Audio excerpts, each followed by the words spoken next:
सामईन अस्सलाम वालेकुम। एफएम 103 मुल्तान का लाइव स्टूडियो में आपके साथ आपका मेज़बान इसरार चौधरी। आपको तमाम सामीन को खुश आमदीद कहता हूँ और तमाम नाज़रीन को जो मस्त डिजिटल देख रहे हैं कि जनाब उनको भी बहुत ज़्यादा खुश आमदीद। आपको पता है कि हमेशा हम आज के दिन आपके साथ होते हैं 3 बजे से 4 बजे तक और आपके लिए एक स्पेशलिस्ट डॉक्टर को मदऊ करती हैं जो आपकी सेहत बारे, आपके बच्चों की सेहत बारे बताते हैं ताकि आप बीमारियों से महफूज रहें, एक शानदार और अच्छी ज़िंदगी गुजार सकें। सो आज के दिन जो प्रोग्राम होता है, प्रोग्राम मेडिकल मैटर्स, इसके लिए ताउन हासिल होता है बुच इंटरनेशनल हॉस्पिटल वालों का और उनकी तरफ से हमारे साथ आज जो मेहमान शख्सियत हैं उनकी जानिब हम जाएंगे। डॉक्टर राशिद शब्बीर साहब आज हमारे साथ हैं। आप MBBS हैं, FCPS पीड्स मेडिसिन हैं और FCPS नेनोटोलॉजी भी हैं। और जनाब हम आपको बताएंगे इनसे बात करके। सर अस्सलाम वालेकुम राशिद साहब, वेलकम कहते हैं आपको स्टूडियोज़ में। वालेकुम अस्सलाम, थैंक यू। कैसे हैं आप, खैरियत से हैं? अल्हम्दुलिल्लाह बिल्कुल ठीक, आप सुनाएं ठीक हैं? डॉक्टर साहब थोड़ा सा सबसे पहले एक रवायत है कि अपने जो सुनने वाले हैं उनको बताइए अपने बारे में, आपने एजुकेशन कहाँ से हासिल की, तजर्बात कहाँ से लिए और उसके बाद आजकल क्या कर रहे हैं? सर सबसे पहले तो तमाम सामीन को मेरी तरफ से अस्सलाम वालेकुम। MBBS मैंने सर की थी कायद-ए-आज़म मेडिकल कॉलेज बहावलपुर से।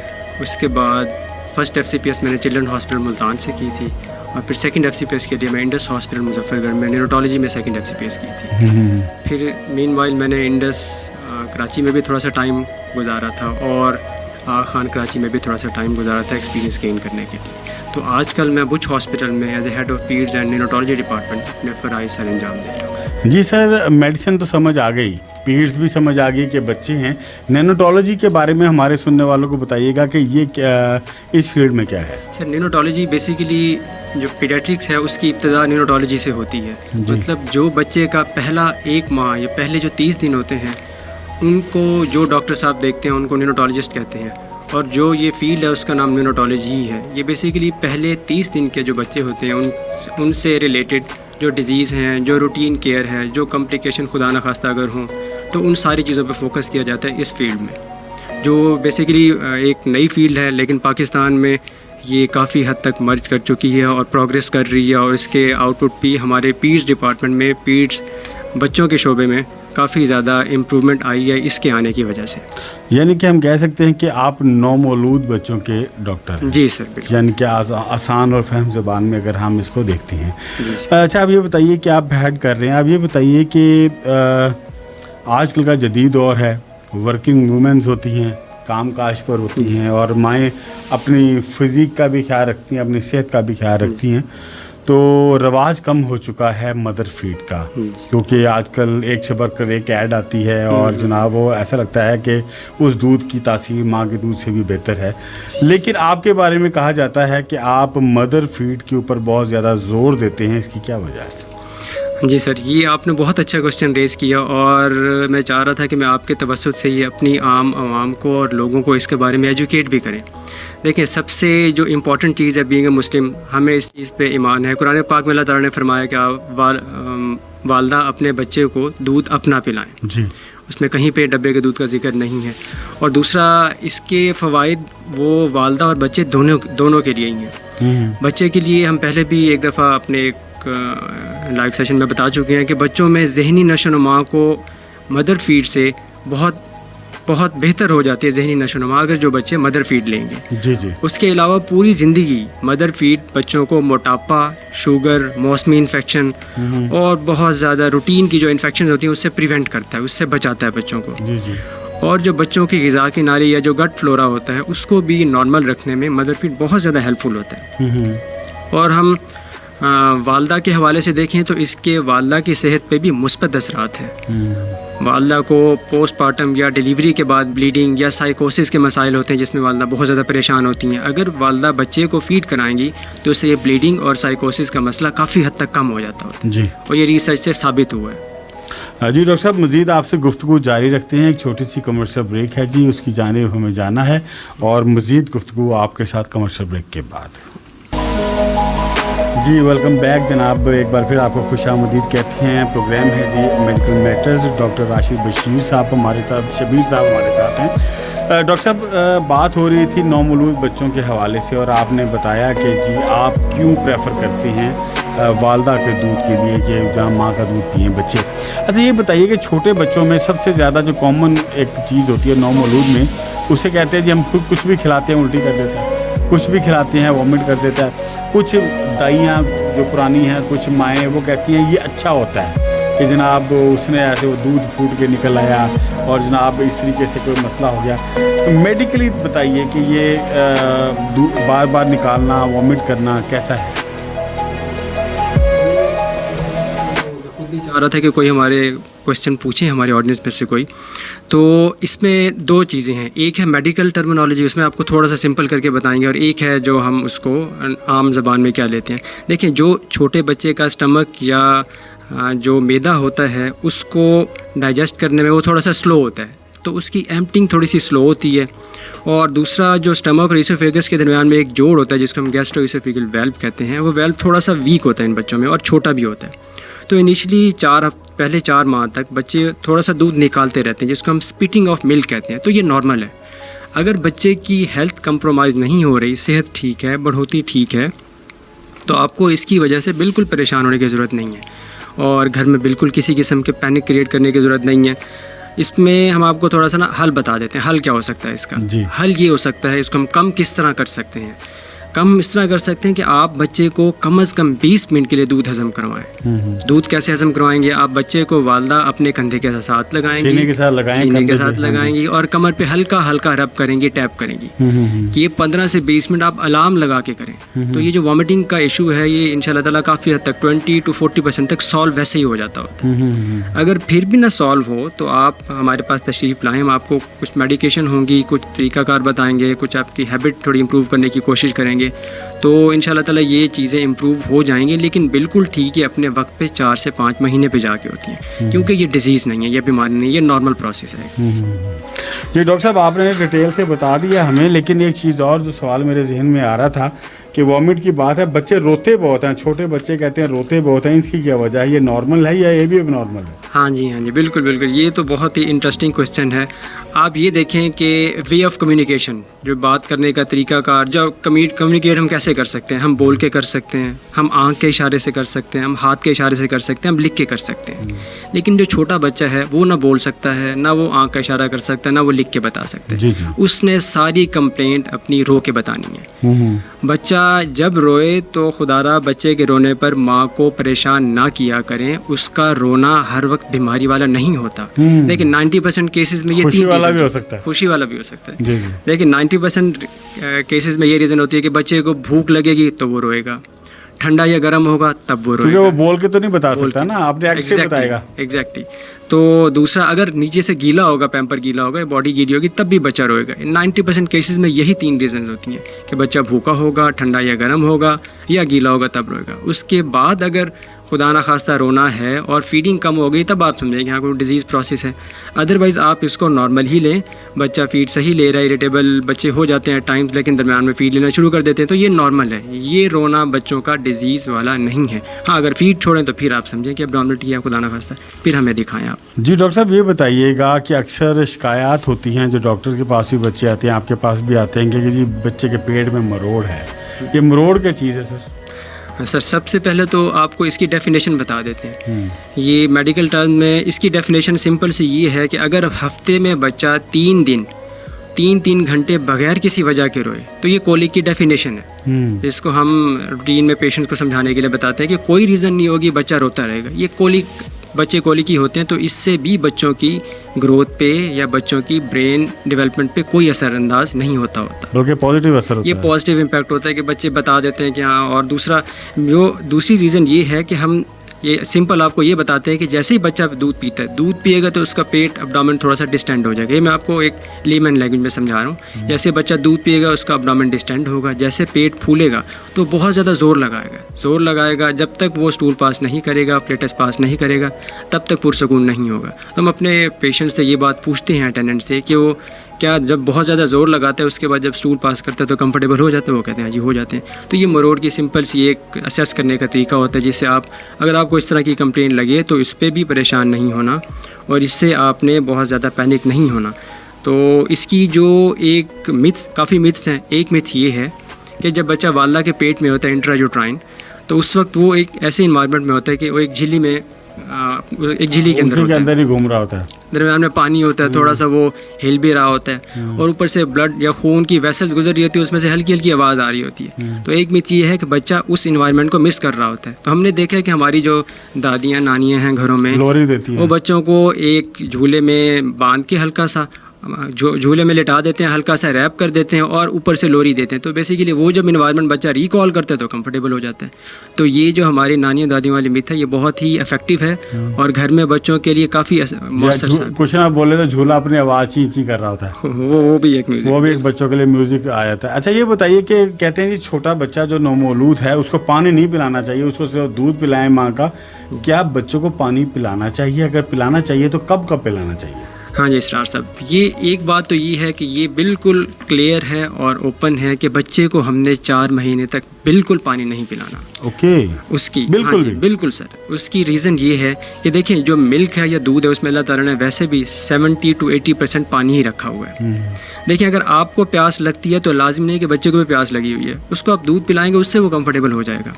और दूसरा ये है कि बच्चे का जो स्टमक या जो मैदा होता है वो बिल्कुल छोटे साइज़ का होता है। अगर हम उसको पानी से भर देंगे तो वो दूध नहीं पिएगा, वो दूध नहीं पिएगा तो उसमें ताकत की, कैलोरीज़ की कमी हो जाएगी तो बच्चा कमज़ोर हो जाएगा। तो हमने ये अक्सर देखा है कि हमारे जो पेरिफेरी से पेशेंट अपने बच्चों को लेके आते हैं उसमें वो बच्चे कमज़ोरी की एक बड़ी वजह ये होती है कि वो दूध में या तो पानी मिक्स करके दे रहे होते हैं या वैसे ही पानी पिला रहे होते हैं। तो 2 से 3 महीने के बाद जब हमारे पास आते हैं तो बच्चे की ग्रोथ ही नहीं हो रही होती।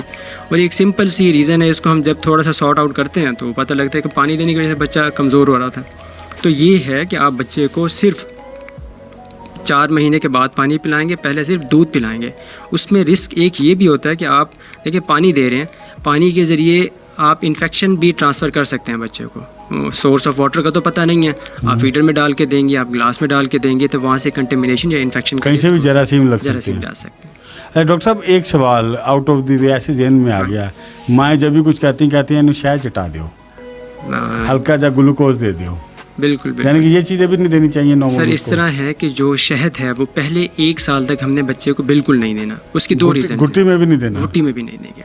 उसकी 2 रीज़न हैं। एक रीज़न ये है कि बच्चा वो शहद जो है उसके गले में फंस जाता होता है। हम इसी वजह से बच्चों में कफ सिरप भी रिकमेंड नहीं करते कि वो शहद गले में फंस जाता है। और दूसरी रीज़न ये होती है कि बोtulinum टॉक्सिन का रिस्क होता है, एक ऑर्गेनिज्म होता है जो शहद के अंदर होता है, उससे खुदा ना खास्ता बहुत मोहलिक भी डिजीज़ होने का रिस्क होता है, जिससे बच्चे के सारे अज़ा काम करना छोड़ देते हैं। तो 1 साल तक हम बिल्कुल रिकमेंड नहीं करते कि बच्चों को हनी या शहद दी जाए। डॉक्टर साहब गर्मी का मौसम है और कोई बच्चा पैदा हुआ गर्मी के मौसम में, तो क्या क्या एहतियाती तदाबीर माँ को या उनको जो उनके केयर टेकर हैं उनको क्या क्या आप कहेंगे कि ये एहतियाती तदाबीर हो बच्चे के लिए? देखिए आजकल जितनी गर्मी और जिस तरह का सीज़न है उसमें मुख्तलिफ़ लोग उसको ठंडा करने के लिए रूम को या अपने एरिया को ठंडा करने के लिए कोई पंखे का इस्तेमाल करते हैं, कोई कूलर का इस्तेमाल करते हैं, कोई एसी का इस्तेमाल करते हैं। लेकिन हमने बच्चे का टेम्परेचर 26 to 28 रूम एयर उसका रखना है हमने हर सूरत। हाँ जी, उसके बाद ही बच्चा अपना 37 या 98 का टेम्परेचर मेंटेन करेगा। मतलब अगर हम रूम का टेम्परेचर बहुत ज़्यादा गर्म कर देंगे तो उससे बच्चे को सारी अपनी जो ताकत है वो अपने जिस्म को ठंडा करने में लग जाएगी, तो भी उसकी ग्रोथ नहीं हो सकेगी। अगर हम रूम को बहुत ज़्यादा ठंडा कर देंगे तो बच्चे को अपनी सारी ताकत अपने आप को गर्म करने में लग जाएगी। तो टेम्परेचर हमने मोतदिल रखना है।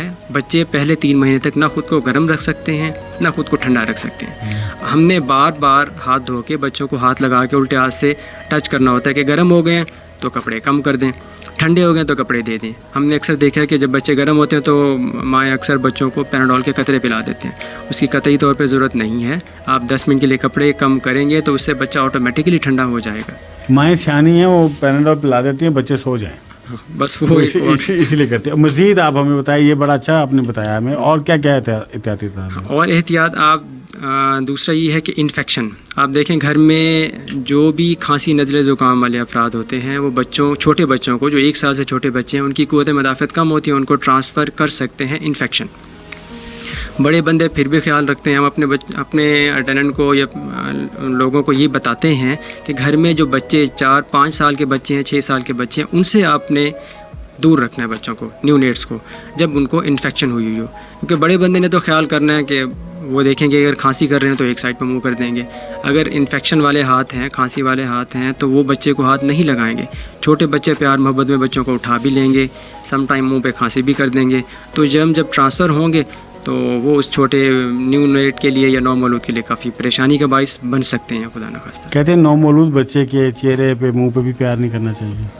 बात तो ठीक है, लेकिन हम अमल नहीं करते। हाँ जी, जितना कम से कम हो सके करें, हैंड वॉश करें, ऐसे हैंड वॉशिंग। किस एज तक हम उसको कहते हैं कि नौमौलूद है, किस एज की आप बात करते हैं कि बहुत ज़्यादा एहतियात होनी चाहिए? 30 डेज़ तो हम न्यूरोटोलॉजी वाली टर्म में 30 डेज़ कहते हैं। उसके बाद हम इन्फेंट कहते हैं 1 साल तक। जो बच्चे वालदा से इनिशियली 4, 5, 6 मंथ के लिए एंटीबॉडीज़ लेके आते हैं, तो 4, 5, 6 महीने तक उनका गुजारा उस क़ुव्वत मदाफ़े से होता है जो वो वालदा के पेट से लेके आते हैं। उसके बाद वो अपना बनाना शुरू करते हैं और 2, 3, 4 साल लग जाते हैं उनको अपनी ये सारी चीज़ें बनाने में। जी सामने काम हमारे साथ मौजूद हैं डॉक्टर साहब। हम बात कर रहे हैं नौमौलूद बच्चों के हवाले से और मज़ीद भी गुफ्तगू जारी रहेगी। एक छोटी सी कमर्शियल ब्रेक है जी, हमें उसकी जानिब जाना है, उसके बाद वापस आएंगे और मज़ीद सवाल डॉक्टर साहब से करेंगे। हमारे साथ रहिएगा जी। वेलकम बैक मस्त FM 103 में इसरार चौधरी आपके साथ और बात कर रहे हैं जनाब हम नौमौलूद बच्चों की सेहत के हवाले से। और जनाब हमारे साथ मेहमान शख्सियत मौजूद हैं डॉक्टर राशिद शबीर साहब। आप बुच इंटरनेशनल हॉस्पिटल से आपका ताल्लुक़ है। डॉक्टर साहब बात कर रहे थे हम नौमौलूद बच्चों के हवाले से। नौमौलूद बच्चों को यरकान हो जाता है, इसकी क्या वजह है? जी सर। अच्छा, उसमें आप ये देखिए जॉन्डिस जो है बेसिकली अल्लाह ताला के हर काम में कोई ना कोई मसलहत है। जी। अब जॉन्डिस इनिशियली 10 में से 5-6 बच्चों को हो जाता है, 7 बच्चों को भी हो जाता है।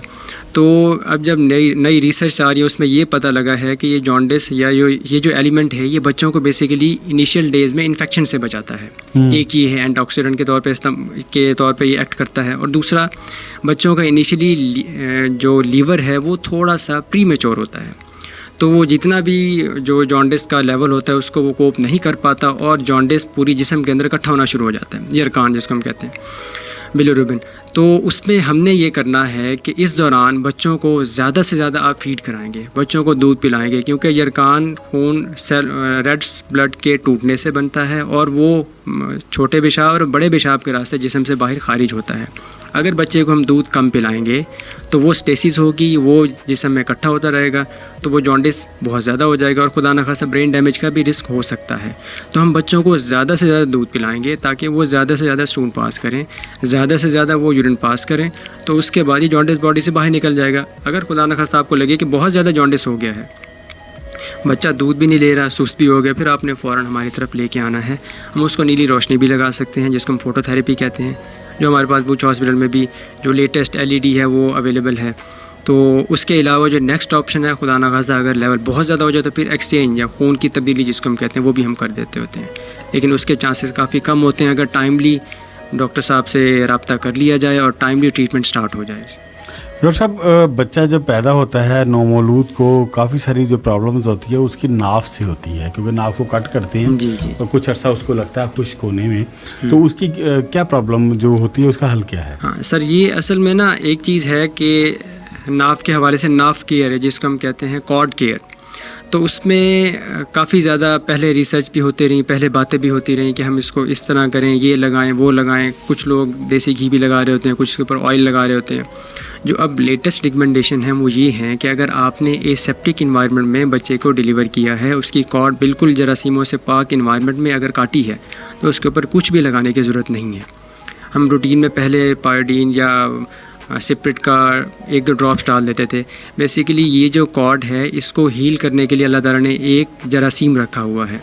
अगर हम सिप्रिट डालेंगे तो सिप्रिट से वो जरासीम उसकी डेथ हो जाती है। वो डेथ हो जाएगी तो ये हीलिंग वाला प्रोसेस लंबा हो जाता है, तो उससे फिर वो इन्फेक्शन का रिस्क होता है। तो इसलिए अब रिकमेंडेशन ये है कि आप एसेप्टिक इन्वायरमेंट में उसको कट करें और ऊपर कुछ ना लगाएं। 10 से 14 दिन में खुद ब खुद ही ठीक हो जाती होती है। छोटे बच्चे को अगर इन्फेक्शन हो जाए तो उसका क्या हल है? और ये खास कर ये बताइए कि वो अलामात भी बताइए कि हमने बता दिया जी इतना रो सकता है, इतना पानी पिला सकते हैं, ऐसे ट्रीट कर सकते हैं, दूध ऐसे हज़म कर सकते हैं, लेकिन वो क्या अलामात हैं जिसके बाद फौरी तौर पर पेरेंट्स को बच्चे को डॉक्टर के पास लेके जाना चाहिए? जी इसरार साहब, ये बहुत ही इम्पोर्टेंट और बहुत ही यूनिक क्वेश्चन है जो काफ़ी लोग हमसे कम ही पूछते हैं। वो सिर्फ डिज़ीज़ के बारे में पूछते हैं, डिज़ीज़ की इनिशियल अलामात के बारे में लोग कम ही पूछते हैं। देखें, आपको अगर लगे कि आपका बच्चा दूध नहीं पी रहा और वो सुस्त हो गया है और ये अमल 5 से 6 घंटे के लिए चल रहा है, क्योंकि इन्फेक्शन 5 से 6 घंटे के अंदर अंदर बहुत ज़्यादा प्रोग्रेस खुदा न खास्ता कर सकती है। जी। आपको लगे कि बच्चे ने दूध पीना कम कर दिया है, आपको लगे कि बच्चा सुस्त हो रहा है और रिस्पांस नहीं दे रहा है, जैसे बच्चे रूटीन में देते हैं जो थोड़ा बहुत रिस्पांस उन्हें देना होता है, तो अगर वो ना हो तो फिर आप फ़ौरन डॉक्टर साहब के पास लेके आएंगे। वो अपने लेवल पर असेस करेंगे। अब ये देखें कि अगर बच्चा बहुत ज़्यादा वो इन्वायरमेंट जो उसको सूट नहीं कर रहा, मतलब ज़्यादा गर्म या ज़्यादा ठंडा या बहुत ज़्यादा ऐसी जगह हो कि जिस पे बच्चा कंफर्टेबल फील ना करे, तो उसमें भी बच्चे थोड़ी देर के लिए फीड रोक देते होते हैं। कोई नई चीज़ ट्राई कर दी, नया फीडर समटाइम मदर ने इस्तेमाल करना शुरू कर दिया, या मदर बहुत ज़्यादा जल्दी में थी, आसपास बहुत ज़्यादा शोर था, तो उस केस में भी बच्चा वक्ती तौर पे दूध लेना छोड़ देता है। लेकिन बच्चा सुस्त नहीं होता, लिथार्जिक नहीं होता। अगर आपको लगे कि बच्चा लिथार्जिक हो रहा है, दूध छोड़ रहा है और खुदा न खास्ता वॉमिटिंग मुसलसल ठहरी हुई है, इरिटेट हो रहा है, तो आपने फिर ला के एक दफ़ा दिखा देना है वहाँ पे। फिर उसको देख लेते हैं अपने लेवल पे, पहले क्लिनिकली असेस करते हैं, बच्चे को मुआयना करके असेस करते हैं। फिर उसके बाद अगर ज़रूरत महसूस होती है तो ब्लड टेस्ट करवा लेते हैं। अगर ब्लड टेस्ट पे भी कोई इन्फेक्शन आती है और जो मुआयना था बच्चे का क्लिनिकली वो भी एबनॉर्मल होता है, फिर हम एंटीबायोटिक या कोई मेडिसिन अकॉर्डिंगली स्टार्ट करवा देते हैं।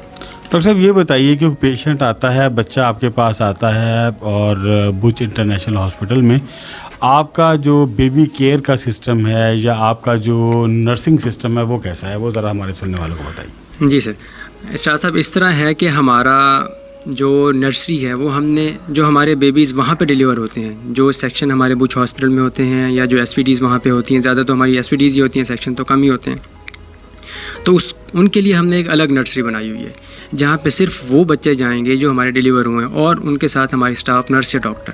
उसके अलावा हमारी कोशिश होती है कि वहाँ पे आउटसाइडर्स भी कम से कम जाएं, और जो बाहर के बच्चे हम रिसीव करते हैं दूसरे सेटअप से, हमारे पास रेफरल काफ़ी ज़्यादा हो गया अब, तो उनके लिए हमने एक अलग से नर्सरी बनाई हुई है।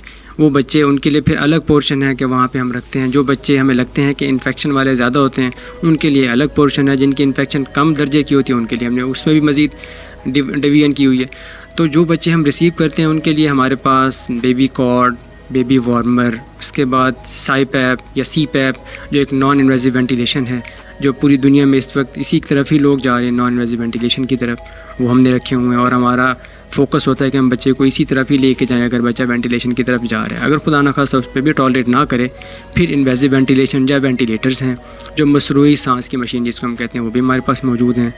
उसके अलावा हमारे पास बच्चों के लिए एक इक्विप नर्सरी, उसके अंदर आप टीपीएन बनाना जिसमें मसनूई खुराक या नाली के ज़रिए जो खुराक होती है उसके लिए एक अलग से एरिया मौजूद है हमारे पास। अगर बच्चों को हमने शुआएं लगानी है तो उसके लिए पहले मैंने जैसे जिक्र किया तो लेटेस्ट जो फोटोथेरेपी है वो भी हमारे पास मौजूद है। तो जो चीज़ें एक बच्चे न्यू नेट की या बच्चों की केयर के लिए पॉसिबल हो सकती थी वो हमने अपने पास नर्सरी में भी रखी हैं। और उसी तरह हमने एक आउट क्लास अपना PICU बनाया है जिसको बड़े बच्चों का ICU कहते हैं, उसमें भी हमने ये सारी चीज़ें रखी हैं जिसमें साईपैप भी है, वेंटिलेटर भी है और फुली इक्विप्ड एसेप्टिक एरिया है हमारे पास। और सब जाते जाते एक अहम सवाल, कोई पैगाम हमारे सुनने वालों के लिए, माओं के लिए, वालिदैन के लिए जिनकी घर जो है मेहमान आने वाला है या आ चुका है, नौमौलूद है, क्या आप उनको सजेस्ट करेंगे? ये सबसे इम्पॉर्टेंट और सबसे अहम बात जो हमने सबसे पहले डिस्कस की वो मदर फीड है। देखें, आप बच्चों को अगर मदर फीड कराएंगे तो उससे आप भी कंफर्ट जोन में रहेंगे और बच्चा भी कंफर्ट जोन में रहेगा। देखें, इनिशियली अगर आप पहले 2 से 3 दिन, 1 हफ़्ता आपको परेशानी होती है, आप डब्बे का दूध पिला देते हैं, आप बहुत ज़्यादा कंफर्टेबल हो जाते हैं। लेकिन आप इमेजिन करें कि 3 महीने के बाद जब आप रात को उठेंगे और आपने बच्चे को दूध पिलाना होगा तो आप उसके लिए क्या करेंगे? पहले आप पानी गर्म करेंगे। अगर आप डब्बे का दूध पिला रहे हैं, पहले पानी गर्म करेंगे, फिर फीडर बॉयल करेंगे। इस सारे अमल पे आपको 45 मिनट लग जाएंगे। उसके बाद आपने फिर पानी को ठंडा करना है, फिर आप दूध बनाएंगे, फिर आप बच्चे को पिलाएंगे। तकरीबन 1.25 घंटा आपको हो गया। फिर उसके बाद आपने 20 मिनट बर्फ भी करवाना है। तो 1.5 घंटे का अमल है जो आपने रात को 3 बजे उठ के करना है और हर 3 घंटे बाद करते रहना है। अगर आप मदर फीड करा रहे होंगे तो आप बच्चे को उठाएंगे, अपने साथ लगाएंगे, 20 मिनट दूध हज़म कराएंगे और आराम से लिटा देंगे। तो मदर फीड को प्रमोट करें। हमने सब लोगों ने मदर फीड ही लिया है और ये बहुत ही अच्छा दूध है, इसका नेमल बदल कोई नहीं है। जितना भी कॉस्टली मिल्क आप ले लेंगे उसमें कुछ ना कुछ डेफिशिएंसीज होंगी, तो बेहतर है आप मदर फीड को प्रमोट करें, बच्चों को माँ के साथ रखें और बच्चों को इन्फेक्शन से बचाएं। डॉक्टर साहब बहुत शुक्रिया आपका। Thank you sir. जी सामईन कराम, जी दोस्तों, आज आपने 9 मौलूद बच्चों के हवाले से जो कि 30 दिन से कम के बच्चे हैं उनके बारे में डॉक्टर साहब ने बहुत तफसील से बताया कि उनको टेक केयर कैसे किया जा सकता है, उनको बीमारियों से कैसे बचाया जा सकता है, उनके लिए दूध की अहमियत कितनी है और माँ के दूध की अहमियत भी उन्होंने बार बार उस पर जोर दिया। उम्मीद करता हूँ ये प्रोग्राम आपके लिए बहुत ज़्यादा इन्फॉर्मेटिव होगा। इंशाल्लाह अपने अगले सेशन में अगले किसी प्रोग्राम में एक और मेहमान शख्सियत के साथ हाजिर हूँगा। तब तक अपने मेज़बान इसरार चौधरी को इजाज़त दीजिए। Take care. अल्लाह निगहबान।